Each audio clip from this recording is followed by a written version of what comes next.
This edition of Tech Talk is brought to you by Globalspeak.com, new media consultants, corporate video and audio communications, video and audio production and distribution, live and virtual event production. Tag TV and Tag Radio is a service of Globalspeak.com, creatively delivering powerful marketing, video, and audio solutions. Gary, welcome to Tag Radio. Hi there. Nice to see you. Let's get into probably one of the more challenging subjects that most of us have to deal with today, and this whole transition into this digital era. I deal with a lot of what I guess we call old school or first generation entrepreneurs. They've got legacy systems. You talk to them, they're making real good money, they're doing efficient work, and all of a sudden they're being told, yeah, but you've got to change everything. It's a paradigm shift, and if you don't, you could actually have to change your business model, not just your equipment. Gary, how do we handle that? What do you say to a person that says, wait a minute, I've been doing okay without you guys. Now you want me to shift over to digital transformation? What's that all about? Yeah, it is. It's not only a buzzword, but you will and see digital transformation everywhere. And so I think not only is it looking within the four walls of the business and your partners, but really the business model. So I think a couple of good examples of that are Uber and Tesla, right, where you've taken the taxi cab and converted the entire business where there's newcomers out there that have done it, or you've taken an industry of automobiles and manufacturing of automobiles and how they work, and Tesla has revolutionized it and everybody's chasing after. So I think you're right. I think legacy businesses have to not only look to see how they're dealing with their processes for what they do today, but look down the road a little bit further. And I think where digital transformation really makes a difference is key in on the word of digital, taking advantage of data that's out there. And Uber and Tesla are a couple of examples where they're absolutely doing that to change business. Okay, I make post-form countertops. I'm an old-school manufacturer. I mean, I don't get any data other than the fact that I know when my bills aren't being paid on time.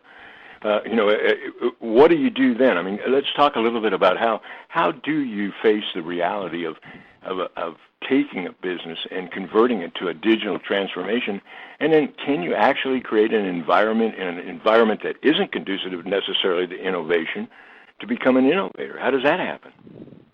Yeah, you do have to take a couple steps back to be able to do it. One of the things to think about is these kids coming out of college now that are the millennials, and they're thinking in a new and different way, and so they are going to be your consumers down the road. So if you're, as you mentioned, a manufacturer of countertops and things like that, guess who your next buyers are? So what are their expectations on when they go to buy a countertop? Is it that, hey, we're going to come out and we're going to look, and then we're going to come back again and measure, and then we're going to come? No, their expectation is that they want to be able to go to a website, they want to be able to put in some information or take a picture with their phone and utilize it, and all of a sudden have what it's going to look like, change the colors. And so if you're, deep in the cubby holes of a business that, hey, this is the way we operate, that's not going to mesh up. So digital transformation covers that. It's taking advantage of the expectations, as I would say, what the millennials expect, from a business that, whether it's manufacturing countertops or whether it's a food business or some other business. So absolutely, that is what it's a challenge, but it's one we need to step up to. I bring up the countertop issue because I think a lot of people don't think about it in terms of hardcore old school manufacturing being digitally transformed, but the reality is that it is a pervasive convergence, and obviously, when we finish with fintech and we finish with the Internet of Things, everything becomes connected, right? And everything becomes a transfer of communication in terms of information about you and about your actions and reactions. So at some point, everything is going to be impacted by it. I still, I guess, contend that how do you not get caught between that transition? How do you, certainly you mentioned millenniums, and I think that's a case where you're right. From my perspective, they're coming from truly a whole other reality. And so, when we talk about jobs and unemployment, the economy and how things are going or not, I think the tendency is to relate to old numbers and old methods of computing that information. And I'm thinking, well, millennials don't even worry about that, I guess, because of artificial intelligence. They don't have to have deductive reasoning anymore. They can just go ahead and ask Google or ask whoever, whoever they're dealing with. But anyway, that said, because I'm fascinated by the millennials, I don't think are going to have a problem, because I think the reality is they want to get out of the reality they're in and get ready for this new era. I guess I'm kind of stuck in the fact that I deal with so many guys that, you could say the cliche that a man can make a mistake for years and call it experience. One of my clients, he has his own jet, and he's asking me a question, and I'll say, hey, John, you got the jet. What are you asking me the question for? Sure. What do I know about it? I guess my point being is that how do you relate to those guys that have a sense of security and knowing, hey, I've been running this business for 20 years. Why should I change now? Yeah, that is part of it, and you have to look up to see what it is. I think some of the industry pressures begin to look up, and part of it is the executives in these companies, although they've been successful for running a business for 25 years, the question is how quickly can that business change if we don't take action? I think that's part of the education. I mean, we've seen the taxi cab industry drastically drop off as a result. To take something totally different, like farming, right? Hey, we've been farming forever. We got that tractor. Well, if you look out there now, the tractor manufacturers, they've IP-enabled, they've Internet-enabled a tractor. Yep. They started meshing that information with weather, right? And so the old school that's been running a farm for that matter, it could be more than 20 years, it could be a couple generations, right? The farming industry, which is old school, is coming forward, and think how many more crops you could generate if you could, look at the digital weather data and bring that together with the information of where they're actually driving the tractor. So something as simple and basic as farming, which has been around for thousands of years, I'll call it, is now being transformed because of the internet and because of the amount of digital information that's available. How close are we to this? I mean, how much time do I have if I'm running an old school business or an old school farm? I mean, is it immediate? Is it something? I'm going to assume that anything I do is going to take time to evolve and understand it. One of the things I'm also fascinated with, we talk about change, and I sometimes think, why can you have change if there's not a constant? Where do we move from? I mean, the change, and it keeps changing. It's the only thing that happens. Gosh, in that kind of environment, I know trust matters, but how do you in a way, and I guess probably maybe the best thing it would be to explore a couple of examples of what you think to be, say, the most predominantly first. Who do you identify from an industry standpoint? They're already involved in it. They're maybe already implementing it, or certainly they're going to be. Maybe mention a couple of examples that we might recognize. Yeah, so from a radio standpoint, I think consumers, as they learn, there's some good examples there. But as one I'll give you is insurance, right? So in the broadest sense, an insurance company who we went to for maybe car insurance before is now breaking into other type of insurance. They've gone into banking, right? So a company like USAA, who started with insurance, now they run a bank, right? And then they also decide, if we're going to offer car insurance, what would it take for us to aggregate and pull together data to offer car buying services? So if they help to buy a car, then they have insurance. So that's what's happening behind the scenes. Yep. Let me give you an example, and this may be a good starting point. So from an insurance company, and I can use this for my own, if my car breaks down and I need to call service for a flat or something else, I can't get in for the key. Now, my phone has become the computer, and now I'm in that position of, not an executive in a company trying to change things, but just simply the person on the side of the road that's trying to get their car, moving along to get where I need to be. Well, when I call that number, they know where I am from a location standpoint. They can quickly identify, who the closest service provider is to get there. They can send me text updates to let me know when I should be expected, and they know when the service person is right there. And after the fact, I can signal, hey, I'm all set. So the phone has become something that is digitally connected to everything. And so you have the back office transformation in the insurance industry that I mentioned, but you also have what I would say is the part that touches the consumer out there. And that consumer in this case is, someone working with, the car and the insurance holder, but it could be, I'm also the patient, right? I'm going into a doctor's office. So how do we digitally enable those people there? So legacy businesses can look to not necessarily change the entire business at once, but it is something that ultimately, if they don't change over the next 2 to 5 years, a new type of business is going to come in and absolutely transform what's happening, the way they're doing business. We say here that everything's like so 20 minutes ago. Everything seems to be so incredibly exponentially changing so rapidly. I think you're dating yourself when you say that they'd have to call in to start getting some of that reaction from the source of their information and data gathering. I think, with predictive and prescriptive things already happening and computers that are teaching themselves, I mean, things that we kind of hear, but we really can't get a grab on in terms of truly understanding, that somebody would have told us. I mean, it seems like I can remember, and it could have been like 10 years ago, weren't they doing something similar with tractor trailers and the fact that they were connected to satellites and that they could actually predict a wearing out of a part and then communicate that to the driver, communicate it to the home office, communicate it to the vendor who would send the equipment to the closest mechanic to where it would be put into the tractor. And so there was no downtime. The tractor comes through, goes to the garage, gets its parts. And that was 10 years ago.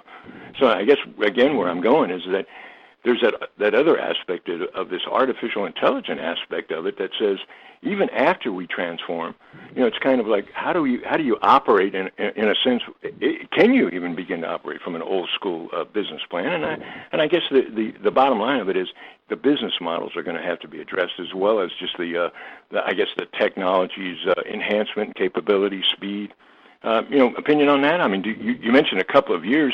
I guess a good entry point would probably be dealing with just connecting and managing data. Wouldn't that kind of be a starting point? I mean, would that be where they can put a stake in the ground and say, okay, I can't do everything, but I could start and do something?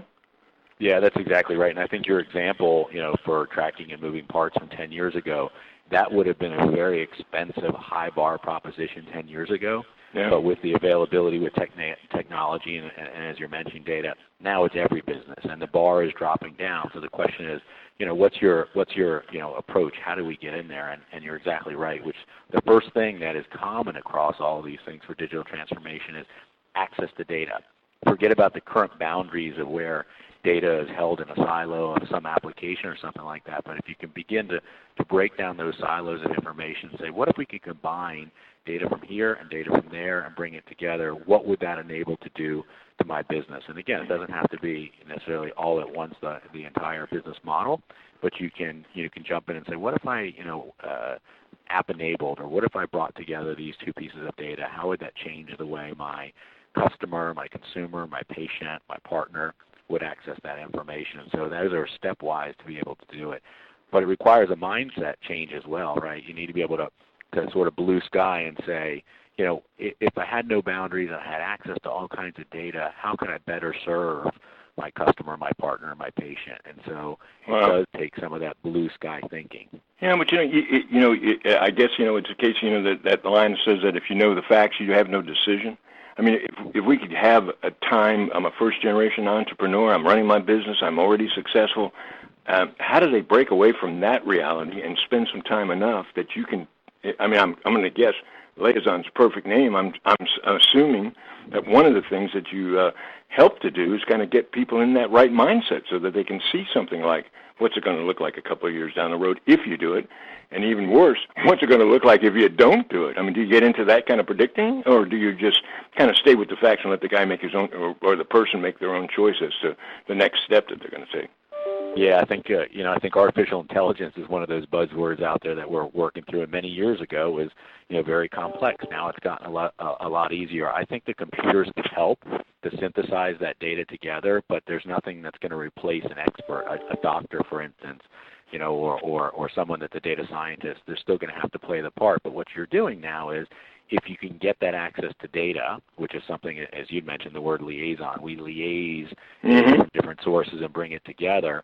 That lowers the bar of entry to come up with the creativity. If you look at your phone, you got all these apps, and the common thing is, an app can be a full application that's really complex, or the reality is what all these applications have in common on your phone is they all have access to the data they need. And so today it's this weather app, and tomorrow it's another one, or today it's this kind of app, and tomorrow that one's out of fashion, if you will, and a new one's come along. And so as you look to your business, the one thing you want to do is knock down those barriers, gain access to the data, and that's, again, as you had mentioned, where Liaison plays a part in the role of helping businesses in their journey of digital transformation. Okay, so I wake up tomorrow, I go to work, I go to my office, and all of a sudden I get an epiphany and say, I've had it. I have got to transform. Who are you going to call? Well, now you get into the area of hyperbole, getting in the area of if I don't understand it to begin with and I'm trying to source a solution. I think sometimes I love it with security. They don't even know they have a problem because they don't even know they've been hacked.